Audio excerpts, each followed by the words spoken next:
सलाम, नमस्ते, सत श्री अकाल। मैं हूं रजा और आप देख रहे हैं रजाग्राफी का इंटरनेशनल प्राइम टाइम, जिस रिपोर्ट के अंदर हम दुनिया की सबसे बड़ी बड़ी खबरें शॉर्ट में और आसान जबान में आपको देते हैं। एक ही रिपोर्ट के अंदर सारी खबर। आपको बता दूं कि तबीयत ज़्यादा अब ख़राब हो गई है, बुखार काफ़ी ज़्यादा तेज़ हो गया है, आँख में दाने की वजह से उसमें पस भी पड़ रहा है, काफ़ी ज़्यादा दिक्कतों का सामना करना पड़ रहा है, जिसकी वजह से शायद मैं ज़्यादा रिपोर्ट आपके सामने नहीं पेश कर पाऊँ, क्योंकि रोज़ा भी, उसके बाद जो है ये दर्द भी, तकलीफ़ भी, सब कुछ। लेकिन आपकी मोहब्बत की वजह से थोड़ी बहुत जितनी हिम्मत इकट्ठा कर पाया हूँ वो इकट्ठा करके आपके सामने खड़ा हो गया हूँ।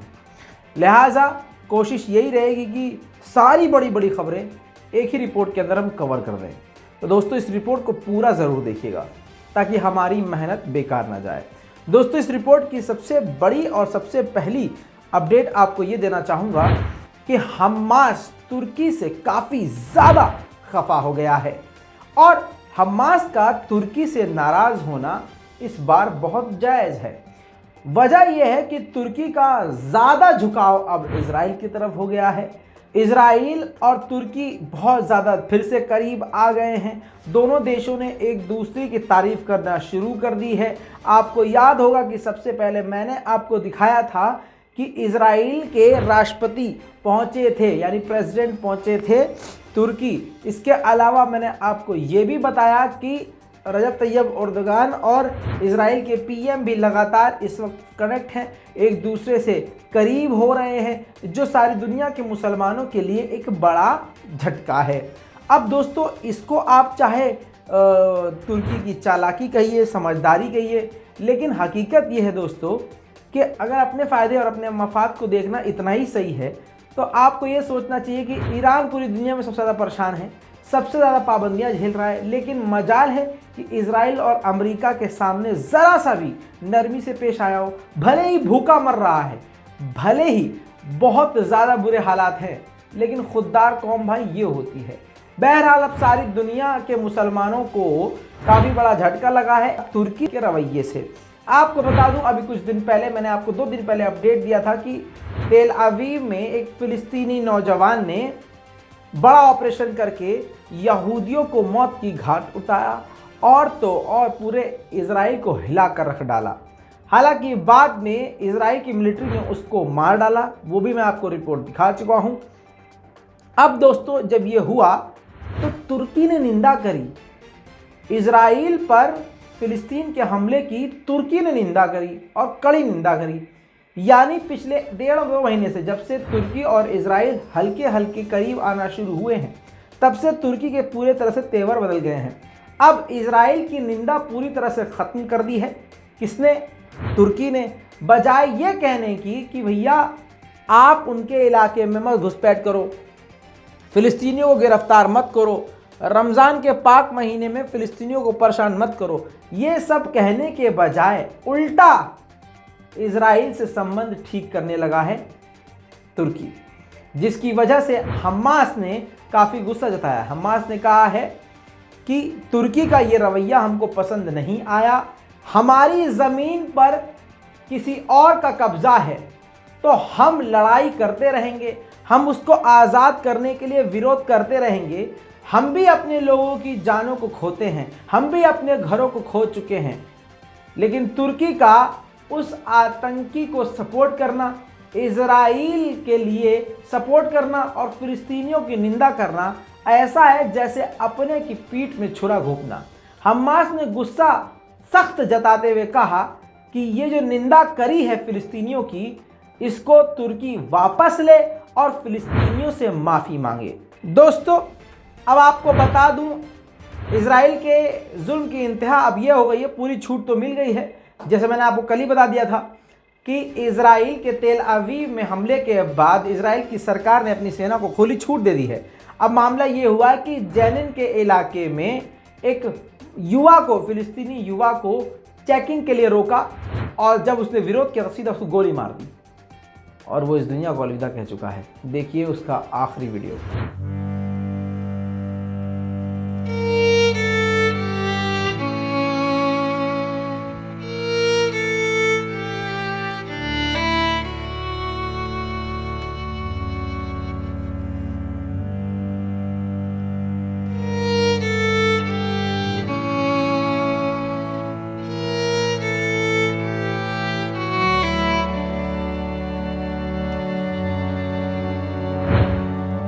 दोस्तों इतना ही नहीं, लगातार ऑपरेशन जारी है, फिलिस्तीनियों पर रेड करी जा रही है और इसी रेड में अभी एक की मौत दिखाई, दूसरे नौजवान की यहूदी आर्मी ने आंख ही फोड़ डाली है।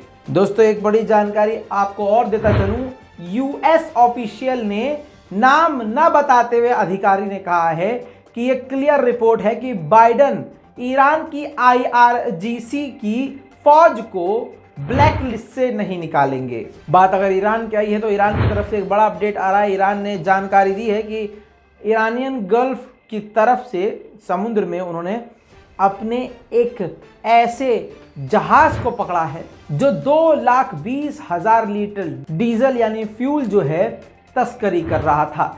ईरान ने अभी कुछ जानकारी नहीं दी है कि ये किस देश का है, लेकिन ये ज़रूर कहा है कि हम इसकी इंक्वायरी कर रहे हैं। बताया ये भी गया है कि इसके साथ 11 क्रू मेंबर भी गिरफ्तार किए गए हैं, लेकिन बात वही है कि किस देश से हैं अभी कोई भी खुलासा नहीं किया है। ईरान इंक्वायरी कर रहा है। दोस्तों अमेरिका ने 2 मुस्लिम नागरिकों को पकड़ा और कहा कि इन दोनों लोगों के पास ईरान और पाकिस्तान के वीज़ा मिले हैं काफ़ी सारे, और कहा कि इन दोनों के ताल्लुकात पाकिस्तान के इंटेलिजेंस के साथ है। दोस्तों ये नहीं बताया है कि दोनों हैं कहाँ से, पाकिस्तान से हैं या ईरान से, लेकिन बताया कि पाकिस्तान की इंटेलिजेंस से इनका खास ताल्लुक है और कहा गया है कि उनके पास हथियार भी मिले हैं। बताया गया कि FBI के द्वारा पकड़ा गया है और पाकिस्तान और ईरान के बीच इनके काफ़ी गहरे ताल्लुकात थे। दोस्तों अब भौकाल तो ईरान भी दिखा रहा है, ये बात अब आपको माननी पड़ेगी। आपको बता दूं ऐसी खबर जो पहली बार शायद मैं आपको सुना रहा हूं।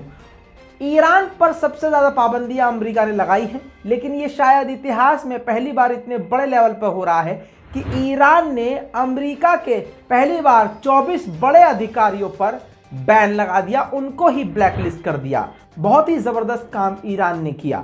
आपको बता दूं अब इसकी वजह, ईरान ने बताया क्योंकि वियना टॉक, हमारे न्यूक्लियर टॉक को रोका गया है, इस मीटिंग को अमेरिका के द्वारा रोका गया है, जिसकी वजह से अब हम ये पाबंदी अमेरिका के सीनियर अधिकारियों पर लगा रहे हैं। दोस्तों इसी के साथ ईरान ने बड़ा इल्ज़ाम लगाया है अमेरिका के ऊपर। कहा यह है कि हमारे आसपास के इलाके में टेररिज्म को बढ़ावा देता है अमेरिका, स्पॉन्सर करता है अमेरिका, और ये इसलिए करता है ताकि सपोर्ट मिले इजराइल को। यानी हम आपस में, कहने का मतलब ये कि हम आपस में इधर उलझे रहें और उधर हमारा ध्यान इजराइल की तरफ ना जाए। ये भी ईरान ने आगे कहा कि फिलिस्तीनियों के खिलाफ हमेशा से काम करते हैं अमेरिका और इजराइल। ईरान के भौकाल को आप इस तरह से समझिए कि ईरान के अभी के जो प्रेसिडेंट हैं इब्राहिम राइसी, उन्होंने कल कसम खाते हुए कहा कि हम कसम खाते हैं, ईरान कसम खाता है कि वियना में जो न्यूक्लियर टॉक चल रही है वो फेल हो या पास हो, उससे हम पर कोई फर्क नहीं पड़ता।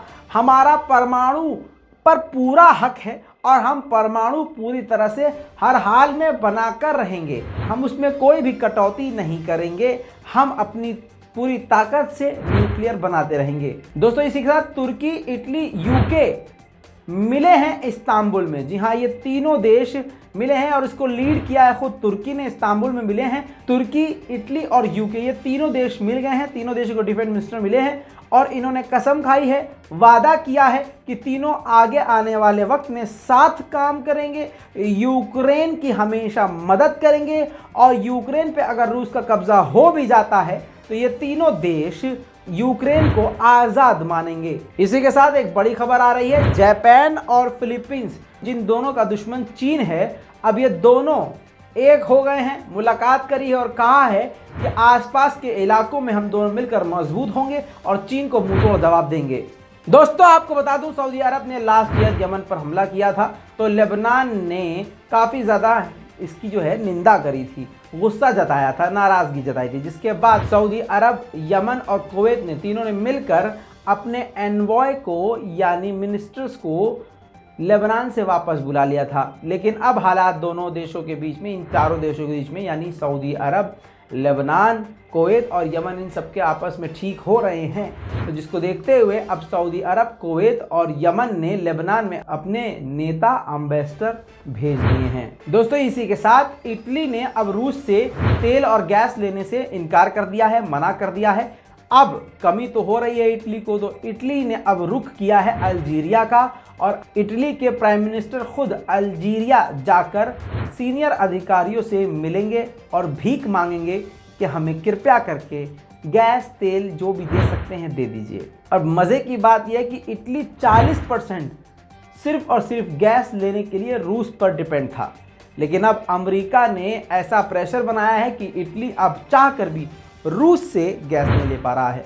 दोस्तों आपको एक वीडियो याद होगा जिसमें विल स्मिथ ने ऑस्कर में एक ज़ोरदार थप्पड़ जड़ दिया था एंकर को, जिसके बाद बहुत बड़ा बवाल हुआ था, मीम्स बने थे, मजाक भी उड़ा था, लेकिन काफ़ी बड़ा मसला हो गया था। अब आपको बता दूं कि ऑस्कर ऑर्गेनाइजेशन ने, जो ऑस्कर बांटती है, इस संस्था ने विल स्मिथ को ऑस्कर के प्रोग्राम से 10 साल के लिए ब्लैकलिस्ट कर दिया है।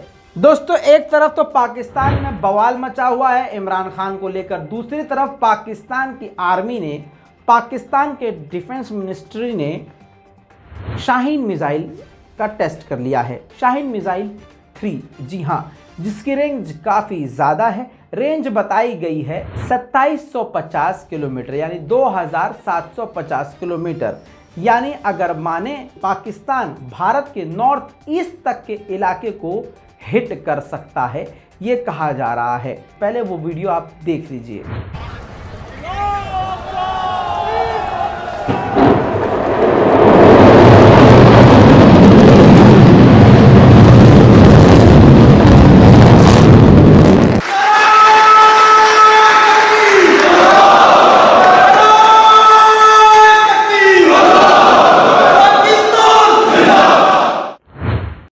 देखा दोस्तों आपने, लगातार पाकिस्तान अपनी ताकत को बढ़ा रहा है।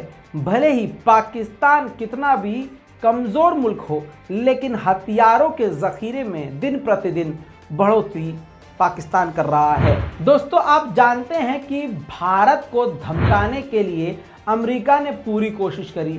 वो अलग बात है कि भारत ने अमेरिका के मुंह पर थूकते हुए ज़बरदस्त तरीके से बेखौफ होके, इतना बेखौफ हो गया कि पाकिस्तान को भी भारत की तारीफ करनी पड़ी और कहा कि सारी पाबंदियों के बाद, सारे नौटंकियों के बाद, प्रेशर के बाद भी भारत रूस से खुलेआम तेल ले रहा है।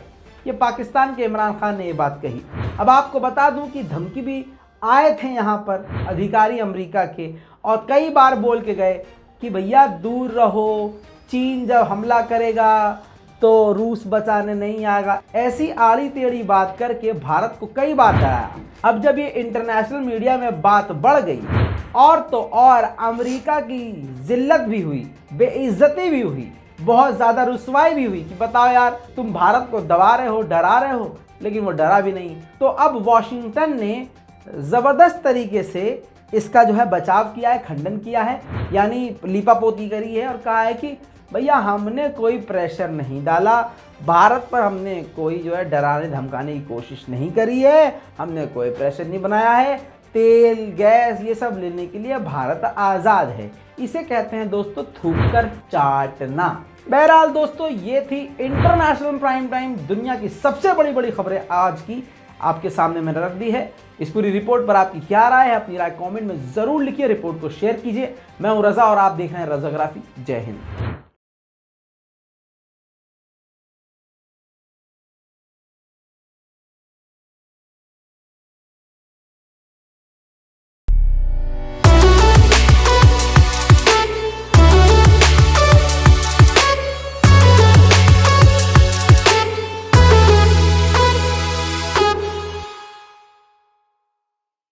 तो दोस्तों ये हैं वो लोग जिन्होंने बहुत हमारी मदद करी है, और इन सभी का तहे दिल से शुक्रिया। और आपसे उम्मीद है कि इसी तरह से आप अपने दुआओं में और अपने साथ में हमें याद रखेंगे।